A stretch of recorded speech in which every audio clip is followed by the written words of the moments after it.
Hello everyone. In this video we have to start new chapter gaseous state.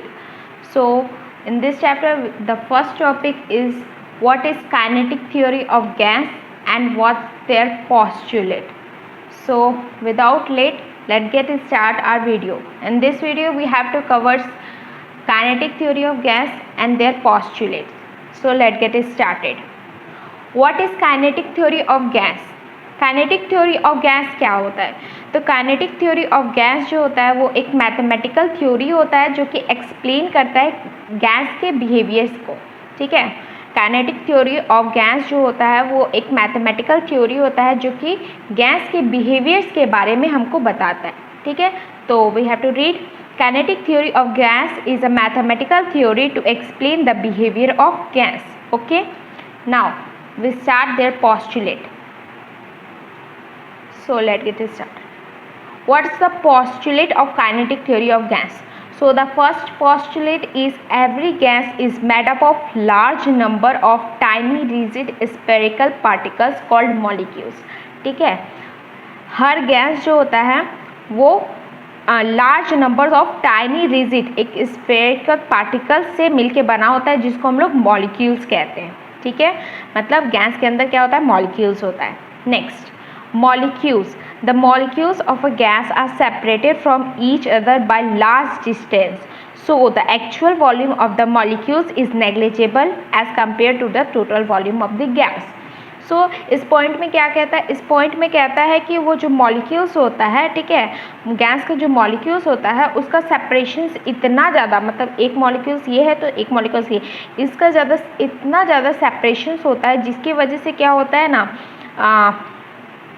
Actual volume, ये मतलब एक container है और इसमें तुम्हारा गैसियस मॉलिक्यूल्स है. ठीक है, तो इस सिंगल मॉलिक्यूल्स का वॉल्यूम इतना कम होता है as compare to the total volume of the gas के.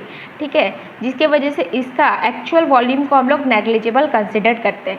तो वही लिखे हैं, the molecules of a gas are separated from each other by large distance. ठीक है, मॉलिक्यूल्स का सेपरेशन बहुत ही ज़्यादा है. So the actual volume of the molecules, तो मॉलिक्यूल्स का एक्चुअल जो वॉल्यूम है इज़ नेग्लिजिबल. नेग्लिजिबल है किसके कंपैरिजन में? Total volume of the gas के कंपैरिजन में. I hope you can understand. Next point देखते हैं हम लोग. नेक्स्ट पॉइंट है हमारा, the distance of a separations between the molecules are सो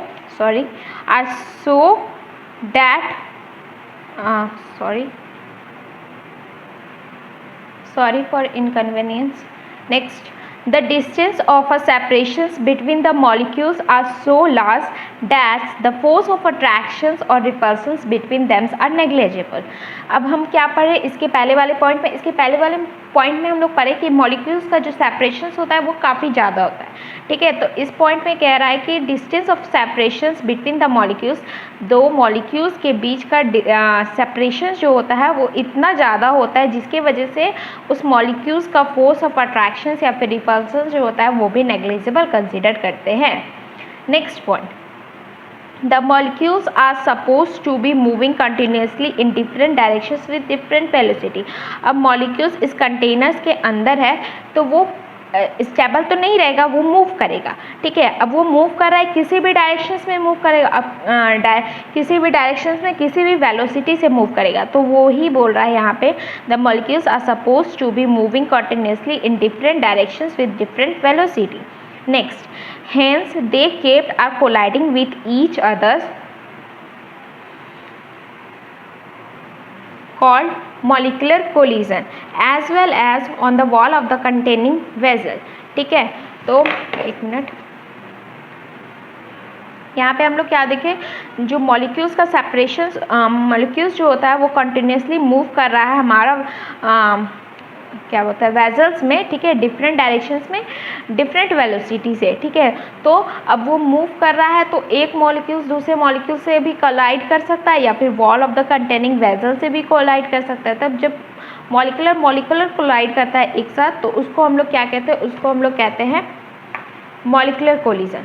ठीक है, और वो wall of the containing vessel पे भी कोलाइड कर सकता है। ठीक है, अब कोलिजन हो रहा है तो कोलिजन हो रहा है, अगर कोलिजन सपोज कि ये हमारा कंटेनिंग वेसल है एंड ये हमारा मॉलिक्यूल्स है। अब मॉलिक्यूल्स अगर जब wall of the containing vessels पे कोलाइड करेगा तो क्या होगा, वॉल पे क्या होगा, प्रेशर एग्जर्ट होगा। ठीक है, the pressure exerted on the wall of the containing vessel due to bombardment of the molecules on the wall of the containing vessels. ठीक है, जब ये मॉलिक्यूल्स बॉम्बार्डमेंट होगा मॉलिक्यूल्स का on the wall of the containing vessels पे, तो इस पे प्रेशर भी एग्जर्ट होगा।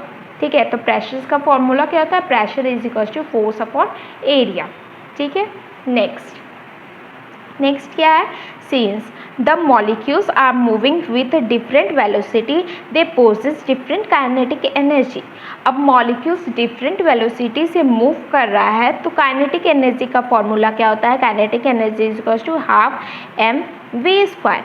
अब हर मॉलिक्यूल्स का वेलोसिटी अलग है तो हर मॉलिक्यूल्स का काइनेटिक एनर्जी भी तो डिफरेंट होगा। सिमिलरली वही कहा गया है यहाँ पे, the molecules are moving with different velocity they possess different kinetic energy. अब सबका काइनेटिक एनर्जी निकालना पॉसिबल नहीं है तो हम लोग एवरेज काइनेटिक एनर्जी को कैलकुलेट करते हैं। ठीक है, average kinetic energy of a molecules of a gas is directly proportional to the absolute temperature of the gas. अब जो हम एवरेज काइनेटिक एनर्जी निकाले हैं गैस के मॉलिक्यूल्स का, वो किसके प्रोपोर्शनैलिटी होता है, तो वो होता है absolute temperature of the gas के।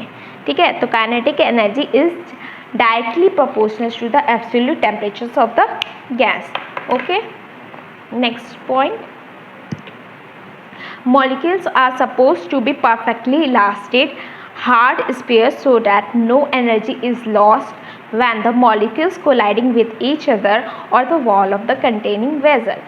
In this point क्या कहा जा रहा है कि अब molecules जो है वो एक दूसरे से जब कोलाइड करेंगे, ठीक है, एक दूसरे से जब टकराएंगे तो टकराने के बाद ऐसा देखा गया कि इसमें एनर्जी लॉस नहीं होता है। तो इसमें क्या मान लिया गया है, इसमें मान लिया गया है कि ये जो मॉलिक्यूल्स जब कोलाइड करेगा तो इतना परफेक्टली इलास्टिक रहेगा जिसके वजह से क्या होगा, इसके बीच में जब ये टकराएगा, एक दूसरे से टकराएगा तो कोई भी एनर्जी का लॉस नहीं होगा। ठीक है, ये पॉइंट। ठीक है, अब देखो एक वेसल में आपका मॉलिक्यूल्स है तो इस पर ग्रेविटेशन फोर्स भी तो एग्जिस्ट होगा, पर इसमें कह दिया गया है the force of gravitation on the molecules is suppose to be negligible. ये सब पॉस्टुलेट है, पॉस्टुलेट मतलब इस सब को मान दिया गया है कि ऐसा होगा, then we will prove it. ठीक है, तो force of gravitation on the molecules पे ग्रेविटेशनल फोर्स जो है वो नेग्लिजिबल है। ठीक है, so we covered all postulate of kinetic theory of gas and also known what is the kinetic theory of gas. So I hope I will cover everything. Hope you like my video. Thanks for watching. Like